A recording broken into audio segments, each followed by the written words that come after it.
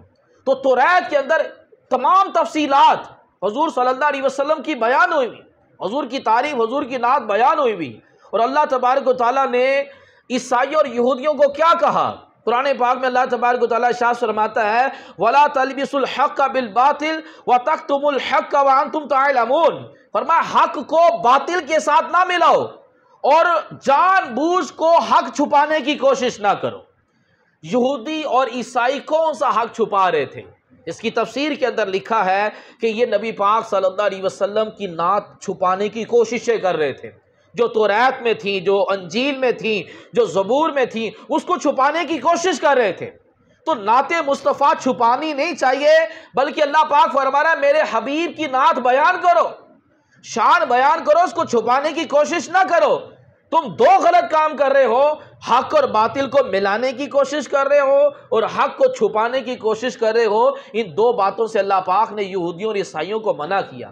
تو پتہ چلا کہ نبی پاک صلی اللہ تعالیٰ علیہ وسلم کی نعت جو ہے، حضور کا ذکر خیر جو ہے، وہ توریت میں بھی ہے اور انجیل میں بھی ہے، اور اللہ پاک منع کر رہا ہے کہ میری حبیب کی شان چھپائی نہ جائے۔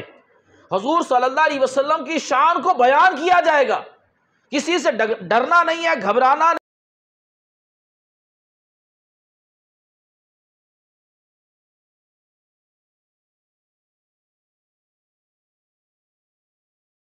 پسند کرتا ہے کہ حضور صلی اللہ علیہ وسلم کی شان کو بیان کیا جائے۔ اس لیے بے شمار لوگوں نے حضور صلی اللہ علیہ وسلم کی شان میں قصیدے لکھے۔ پھر بیرلی شاہ رحمت اللہ تعالی نے لکھا سبحان اللہ ما اجمالکا ما احسانکا ما اکمالکا، کتے میرے علی کتے تیری سنا، گستاخ اکھیاں کتے جا لڑیاں۔ شاہ عبدالعزیز نے لکھا یا صاحب الجمال یا سید البشر من وجهک المنیر لقد نور القمر لا يمکن ثناء کما کان حقہ بعد خدا بزرگ تو ہی قصہ مختصر۔ اعلیٰ حضرت نے حضور کی نعت میں ہزاروں اشعار لکھ دیے اور لکھ کر کہتے ہیں کہ سرور کہوں کہ مالک و مولا کہوں تجھے، باغ خلیل کا گلے زیبا کہوں تجھے، تیرے تو وفس عیب تناہی سے ہے بری، حیران ہوں میرے شاہ میں کیا کیا کہوں تجھے، لیکن رضا نے ختم سخن اس پر کر دیا، خالق کا بندہ خلق کا آقا کہوں تجھے۔ اپنے وقت کتنے بڑے عالم ہو کر کہتے ہیں کہ میں حیران ہوں کہ میں آپ کو کیا کیا کہوں، اتنا کچھ کہنے کے بعد بھی کہتے ہیں کہ میں حیران ہوں کہ میں آپ کو کیا کیا کہوں، لیکن رضا نے ختم سخن اس پر کر دیا، خالق کا بندہ خلق کا آقا کہوں تجھے۔ کسی سے سوال ہوا کہ حضور کی کتنی شان بیان کی جائے، تو انہوں نے جواب دیا بس حضور کو خدا نہیں کہنا اور خدا کا بیٹا نہیں کہنا، باقی جو کہنا ہے کہہ لو، لیکن حق پھر بھی ادا نہیں ہوگا، کہ لا یمکن ثناء کما کان حقہ، کہ آپ کی تعریف بیان کرنا کما حقہ کسی کے بس کی بات نہیں ہے۔ بات از خدا بزرگ تو ہی قصہ مختصر، کہتے ہیں کہ دنیا کے سارے درخت قلم بن جائیں اور دنیا کے سارے سمندر سیاہی بن جائیں اور حضور صلی اللہ علیہ وسلم کی نعت لکھی جائے تو قلم ختم ٹوٹ جائیں گے، سیاہی ختم ہو جائے گی، لیکن حضور کی نعت ختم نہیں ہوگی۔ کہ زندگیاں ختم ہوئی اور قلم ٹوٹ گئے لیکن تیرے اوصاف کا ایک باب بھی پورا نہ ہوا۔ تو تمام کی تمام کتابوں کے اندر حضور صلی اللہ علیہ وسلم کی نعت موجود ہے، اور یہودیوں نے اور عیسائیوں نے توریت میں سے، انجیل میں سے مٹانے کی کوشش کی، لیکن اس کے باوجود ابھی بھی جو توریت اور انجیل موجود ہے اس میں ابھی بھی حضور کی نعت موجود ہے، کہ وہ مکمل مٹانے میں ناکام رہے، کہ مٹ گئے، مٹتے ہیں، مٹ جائیں گے آدھا تیرے، نہ مٹا ہے نہ مٹے گا کبھی چرچا تیرا، اور مٹ بھی نہیں سکتا، کیونکہ وَرَفَعْنَا لَكَ ذِكْرَكَ، کہ اللہ فرماتا ہے کہ محبوب ہم نے آپ کے ذکر کو بلند کیا۔ تو جس سے اللہ عزت دے اسے کوئی ذلیل نہیں کر سکتا، جس کے ذکر کو اللہ پاک بلند کرے اس کے نام کو کوئی بندہ مٹا نہیں سکتا۔ تو پوری دنیا میں حضور صلی اللہ علیہ وسلم کے نور کا اجالا ہے، اور پوری دنیا میں حضور صلی اللہ علیہ وسلم کی نعت ہے۔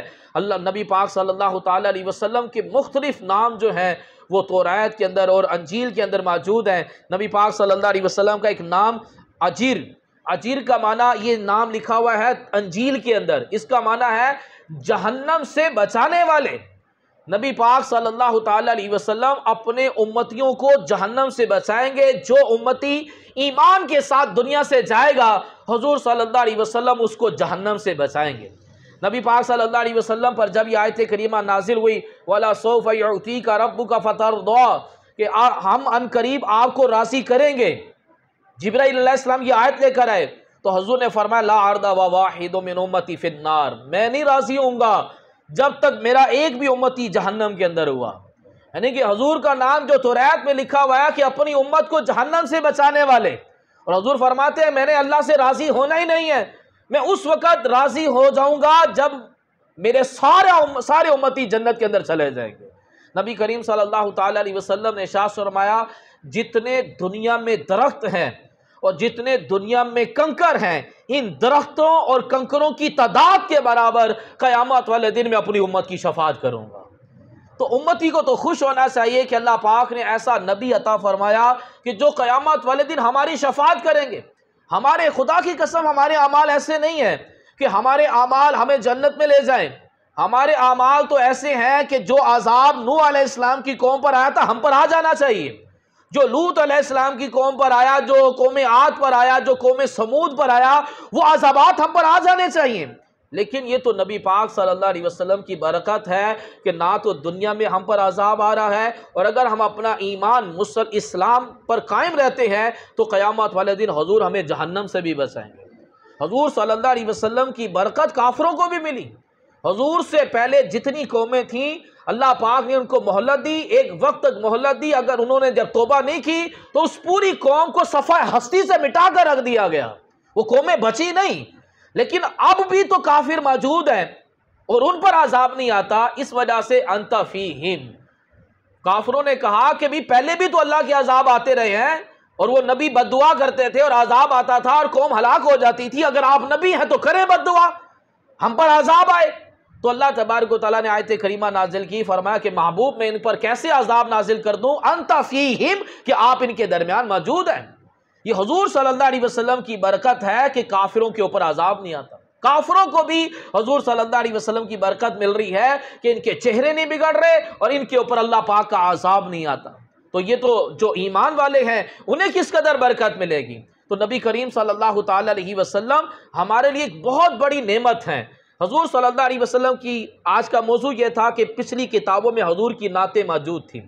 تو اب سوال یہ پیدا ہوتا ہے کہ جب عیسائی حضور کو پہچانتے تھے، یہودی حضور کو پہچانتے تھے، تو اکثر عیسائی اور یہودی تو ایمان لے آئے، لیکن بعض ایمان کیوں نہ لے کر آئے اور وہ قتل کرنے کے در پہ کیوں ہو گئے؟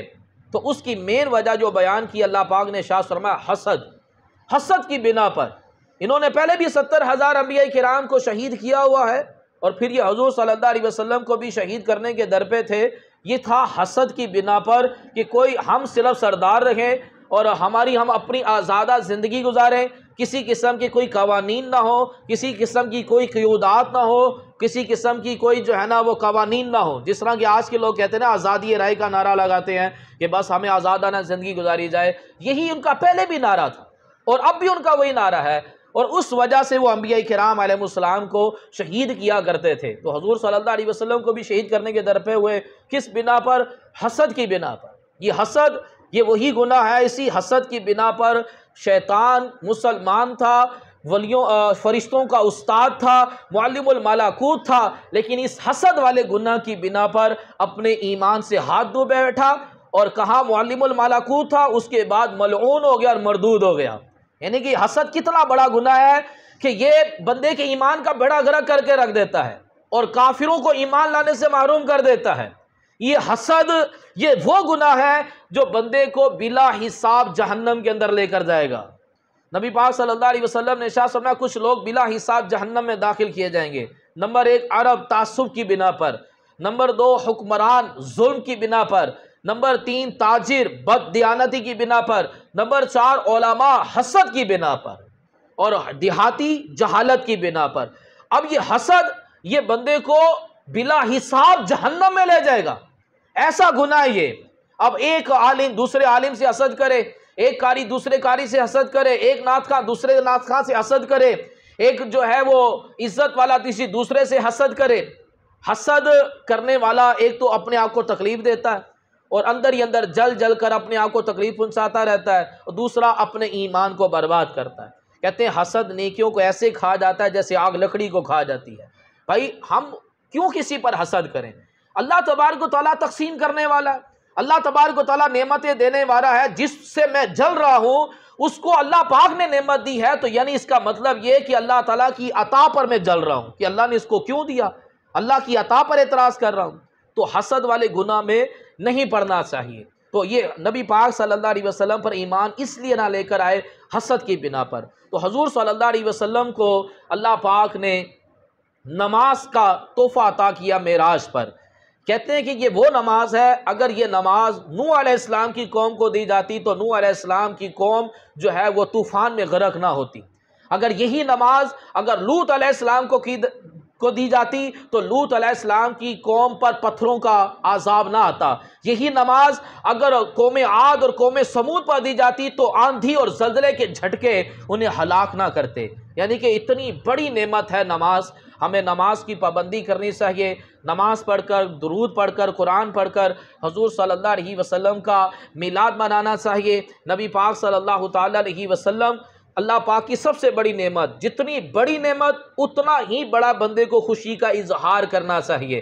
تو حضور صلی اللہ علیہ وسلم کا میلاد اس طرح سے بھی منایا جائے کہ ہم نبی کریم صلی اللہ تعالیٰ علیہ وسلم کے امتی جو غریب ہیں، جو پریشان حال ہیں، ان کے ساتھ ہمدردی کر کر بھی سرکار صلی اللہ علیہ وسلم کا میلاد منایا جا سکتا ہے. لیکن یہ لازمی ہے کہ ہم میلاد مناتے ہیں لیکن پہلے ہم نمازی ہیں، بعد میں ہم نیازی ہیں. ہم نے نماز بھی پڑھنی ہے، ہم نے نیاز بھی کرنی ہے.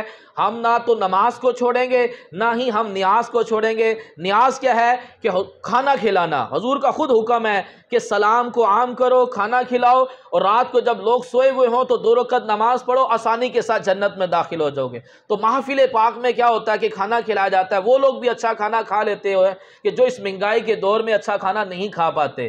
تو محفلوں سے کئیوں کو ایک اچھا کھانا بھی میسر آ جاتا ہے. تو یہ محفل پاک کرنی چاہیے. حضور صلی اللہ علیہ وسلم کے میلاد میں یہ نیاز کرنی چاہیے، اس کی برکت ملے گی. جیسے میں نے پہلے بھی روایت بیان کی تھی کہ جس جگہ پر حضور کا میلاد ہوتا ہے، جس گھر کے اندر، وہ گھر نہ جلے گا نہ ڈوبے گا. 1 سال تک وہاں رب کی رحمت کا نزول ہوگا اور رزق کے اندر بھی برکت ہوگی، کیونکہ حضور صلی اللہ علیہ وسلم کا ذکر کوئی عام ذکر نہیں ہے. تو آج انشاءاللہ عشاء کی نماز کے بعد ہماری اپنی مسجد میں بھی محفل کا اہتمام ہے. آپ تمام سے گزارش ہے کہ ضرور شرکت فرمائیے گا. اور جمعرات کو ربیع اول کی جو رات آ رہی ہے وہ جمعرات کو آ رہی ہے، تو ایک بہت بڑی محفل کا اہتمام کیا جاتا ہے سیکریٹریٹ بابا گراؤنڈ میں.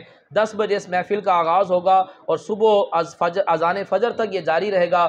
سحری کا اہتمام کیا جائے گا، کیونکہ حضور صلی اللہ علیہ وسلم روزہ رکھ کر اپنا میلاد منایا کرتے تھے، تو اس لیے وہاں پر سحری کا انتظام کیا جاتا ہے. تو ہم اس محفل پاک میں شرکت کریں. اور جمعہ والے دن 12ویں کا دن ہے، جس دن حضور صلی اللہ علیہ وسلم دنیا میں تشریف لائے، جس سہانی گھڑی چمکا طیبہ کا چاند، اس دل افروز سعاد پر لاکھوں سلام۔